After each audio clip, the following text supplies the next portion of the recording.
Hi everyone, I'm Caroline from Pario Gallico. I usually offer historical food and crafts demonstrations for museums, history festivals, heritage sites or open-air museums like Butser Ancient Farm, for example. I focus mainly on the Iron Age, so the last period of prehistory, usually dated back to 800 BC to 43 AD, date of the Roman conquest. I'm especially interested in the 1st century BC, just before and during the Roman conquest of Britain. Now my main focus is also on food, diets, cooking techniques, utensils, preservation methods, baking, brewing, everything around what were our ancestors eating 2,000 years ago. I don't work only on that, I also work on ancient paints and pigments, a bit of metalwork and a lot of various household crafts or themes around living history. So hygiene, clothing, hunting, anything really like that. The problem is, you probably noticed at the moment the situation doesn't really allow us or Butser Ancient Farm to receive any public. And normally I would run adult cooking courses, Iron Age cooking courses at Butser. So for the moment, I'm just there behind my camera to explain to you a little bit more about what we usually do during these courses. And if you do have any questions about the Iron Age in general or something you think I might know about, please do ask. You can contact me, you can react on social media, on Butser Ancient Farm's website, Facebook page, Instagram and all these sort of things, and we'll try to answer you. Now for the moment behind me, you might have noticed that I have a few pottery pots, I have replica pots, I have replica knives made for me as well, cooking knives, I have replica utensils of all sorts, and that's mainly what these courses are about. I want to explain to people that food throughout history, from the very early start of prehistory up until now, has never ever been just bland gruel and porridge every single day of people's lives. That's a myth, that's usually a Victorian idea. They like to slightly lower the ancestors, shall we say. But that's a very modern idea that our predecessors ate just bland food that was always the same. If ever you hear that, question it, think about it. Would you, for example, like to eat every day the same food, especially if it has no taste or anything like that? It's not interesting, it's not really worth it. Especially when you know that agriculture was invented a long time ago, thousands and thousands of years before the Iron Age.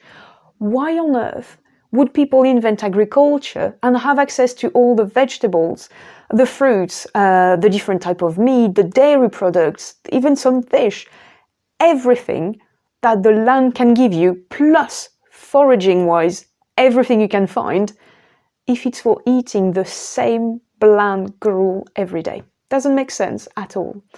But that's a very common myth, so that's why I like to do that. I like the myth-busting side of things.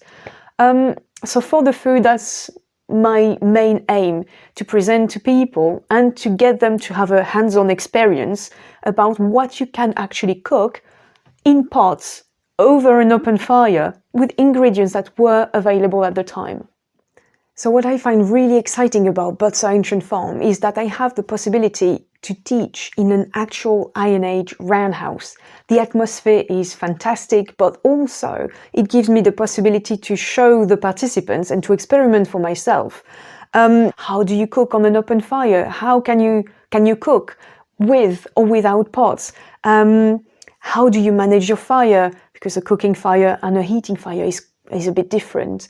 And in general, the usual question is, what were people eating in the Iron Age? So just to give you a few ideas, that doesn't mean that they might be the ones we cook on an Iron Age cooking course, but to give you an idea, you can have, for the moment, all the nettles, the stinging nettles are out.